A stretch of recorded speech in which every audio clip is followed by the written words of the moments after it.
Your anger is directed at the wrong person. You don't have his clothes, do you? No. Do I have to say?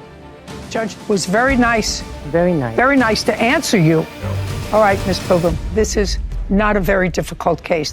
Joy Mello is suing her former attorney, Larry Pilgrim, for the cost of a suit her son wore during his trial. Ms. Mello, I am certain that you are very sad. Yes. You have every right to be sad. Yes, ma'am. According to your complaint, your son was tried and convicted of murder in 2021. That's correct. And currently is serving a life sentence. That is correct. You had retained Mr. Pilgrim, who is an attorney, to represent him during that trial. Yes. Were you the person who paid him? My family did collectively, but I worked 3 jobs to make payments until his money was paid in full. Mr. Pilgrim represented him, I believe, from 2019 to 2021. Is that correct, sir? Correct. September of 2019 until the trial in December of 21. Who was he convicted of murdering? The gentleman's name was Kenny. I'm sorry. An acquaintance?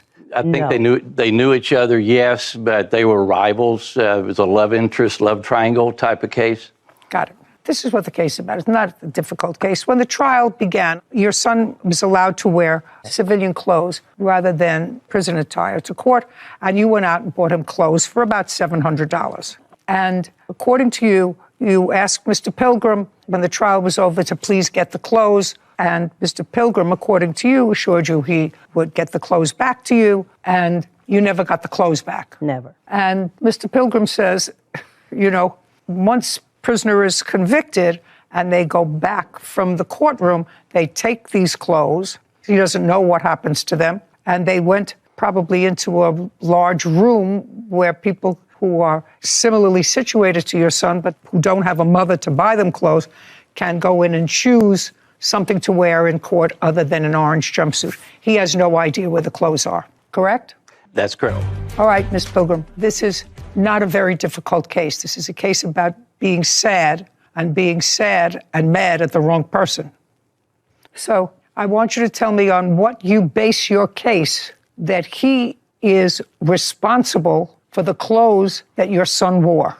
I gave the clothes to Mr. Pilgrim. I purchased them at his request, gave him the clothes. When he didn't return them, I went to the sheriff's department.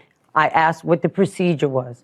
They said the attorney in question is to pick up the clothes. That's his responsibility. I wrote a letter.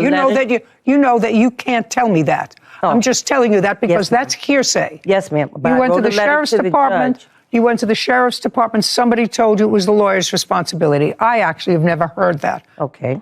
And I wrote a letter to the judge, the trial judge, who told me. Don't tell me what the it's in trial the- judge I have told you. I have it. I would like to see The letter. I would like to see. Don't give me a whole bunch of stuff. I'll give you the letter that I wrote to the judge and his response. Fine.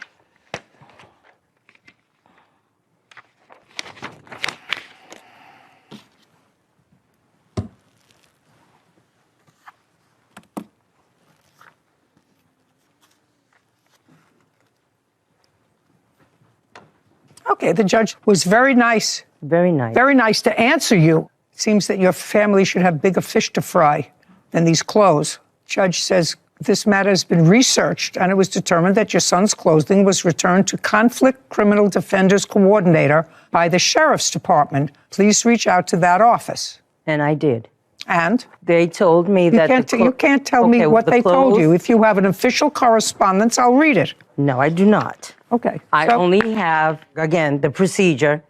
There's no procedure.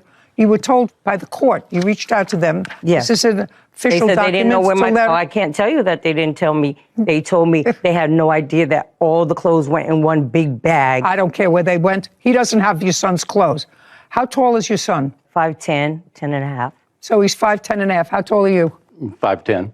Yeah, how much does he weigh? Now? No, then. About 190, Yeah, and you? 190 pounds. Do I have to say? More than 190. You don't have his clothes, do you? No, certainly not. Mr. Pilgrim, because this is all a matter, in my view, looking at Miss Mello, and she appears to be a very nice lady. When something sad happens like this, you have various emotions, and very often you choose the wrong target for your anger. In this case, a lot of time was spent, over $700 worth of clothes for a young man who's serving 50 to life for murder. You have other children, Miss Mello? Yes, I do. How many other children do you I have 4 other children. My daughter, she's a witness. And the clothes, actually, my sons could have worn them. It's possible. It's not his responsibility. The judge told you where to go. He told me where the clothes went. He doesn't know where the clothes went. I would actually be willing to wager an awful lot that he doesn't have your clothes. That's who I gave them to. No, you gave them to your son. He was the conduit between you and your son. The last person who you saw wearing those clothes was your son. That's correct. Okay, so after that, you don't know what happened to them. You may have given it to them, just like if you walked into a courtroom and handed them to Kevin, and then you didn't see them again. Say, Kevin, I gave you the clothes. Well, he gave them to whom they were designed to be given. That doesn't mean Kevin's responsible if you don't get your clothes back. That's the same thing with Mr. Pilgrim. Your anger is directed at the wrong person, Miss Mello. I don't know the circumstances surrounding the death of Kenny, but your son was convicted by 12 people.